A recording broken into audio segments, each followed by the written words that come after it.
સહિત રાજકોટ પાણીના પ્રશ્ને આત્મનિર્ભર બને તેવા પ્રયાસો થઈ રહ્યા છે।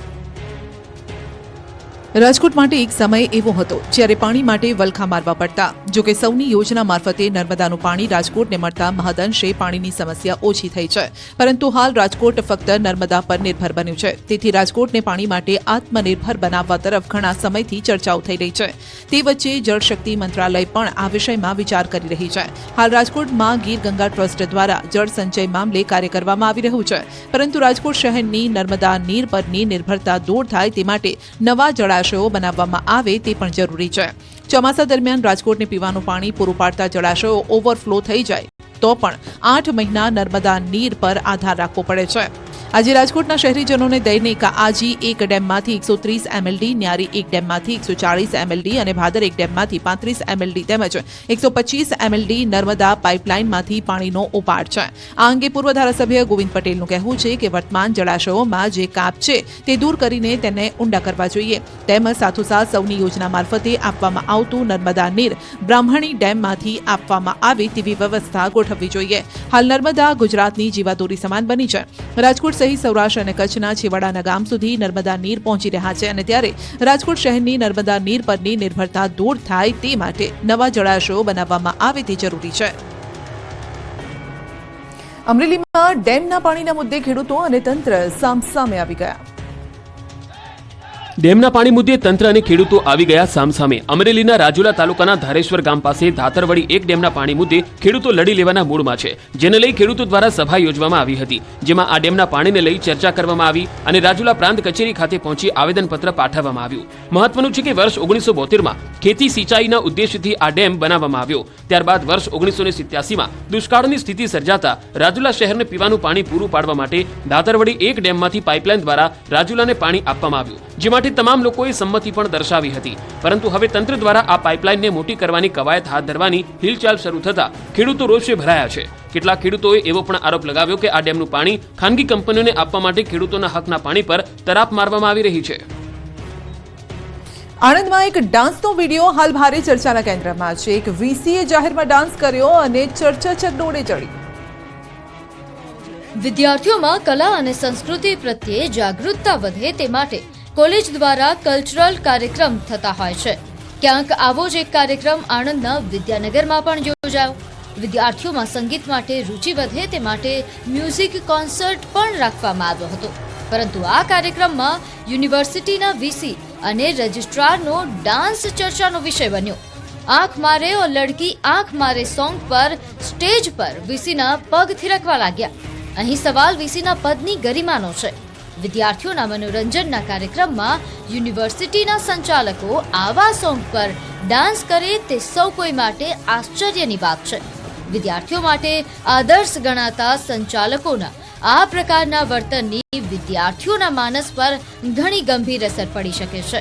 વીસીના પદની ગરિમાને ન શોભે તેવા સોંગ પર નિરંજન પટેલ નાચતા નજરે પડ્યા।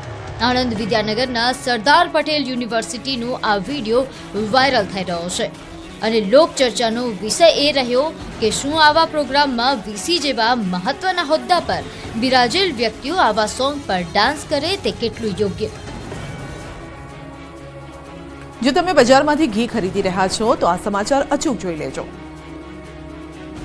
બજારમાંથી કોઈ પણ ખાદ્ય ચીજો ખરીદતા પહેલા એકવાર ચેક જરૂર કરી લેજો, કારણ કે નકલ અને ભેળસેળ તમારા આરોગ્યને નુકસાન પહોંચાડી શકે છે। અમદાવાદમાં આવા જ શંકાસ્પદ ક્રીમનો જથ્થો ઝડપાયો। એએમસીના ફૂડ વિભાગે કાર્યવાહી કરી આ જથ્થો પકડ્યો છે।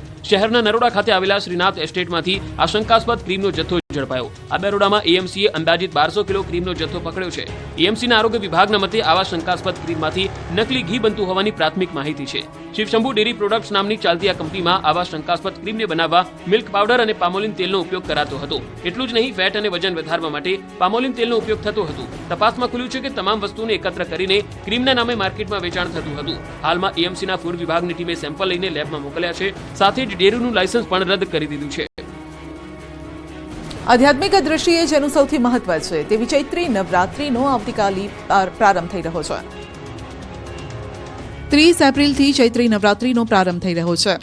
આધ્યાત્મિક દ્રષ્ટિએ ચૈત્રી નવરાત્રીનું ઘણું મહત્વ છે, ત્યારે મહેસાણાના સુપ્રસિદ્ધ તીર્થધામ બહુચરાજી મંદિરે પણ નવરાત્રી પહેલા પ્રક્ષાલન વિધિ યોજાઈ, જેમાં માતાજીના ગર્ભગૃહ અને માતાજીની 7 વારની અલગ અલગ સવારીની પ્રક્ષાલન વિધિ યોજાઈ. 30મી વિધિ વિધાન મુજબ ઘટ સ્થાપન વિધિ યોજાશે. ચૈત્રી નવરાત્રી દરમિયાન શતચંડી યજ્ઞ, પલ્લીખંડ સહિતના ધાર્મિક વિધિ વિધાન થશે.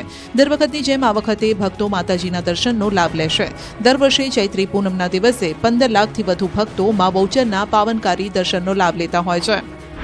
આ તરફ પંચમહાલના પાવાગઢમાં પણ વિશેષ તૈયારી કરાઈ છે. વહીવટીતંત્ર દ્વારા યાત્રાળુઓ માટે પીવાનું પાણી, એસટી બસ, પાર્કિંગ સહિતની વ્યવસ્થા ઉપલબ્ધ કરાવવામાં આવી છે.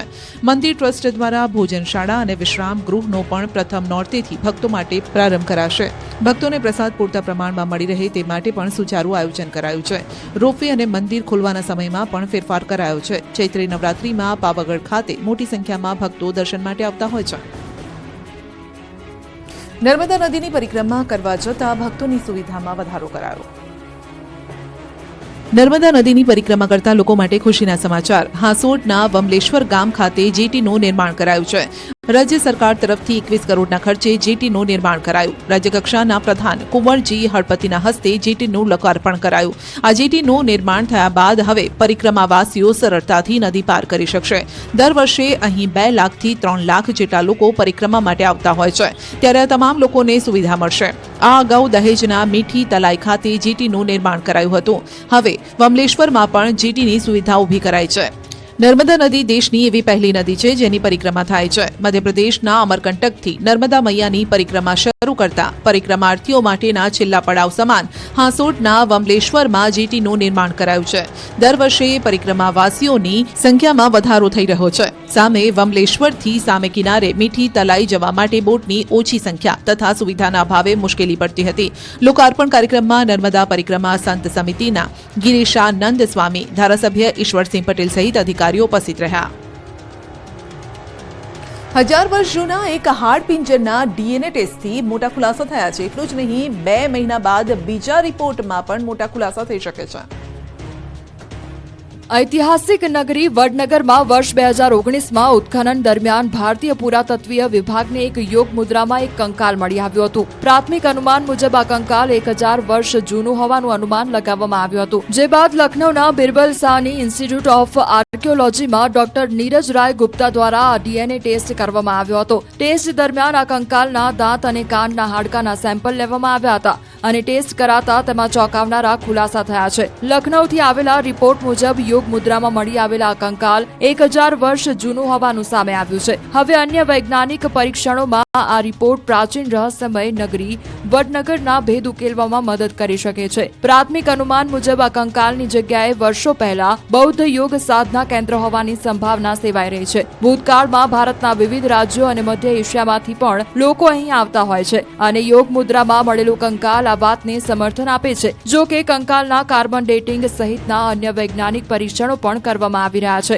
જેથી વિગતવાર ડીએનએ રિપોર્ટ આવનારા સમયમાં આવશે અને આ અંગે અન્ય તથ્યો પણ સામે આવશે. સૌરાષ્ટ્રવાસીઓ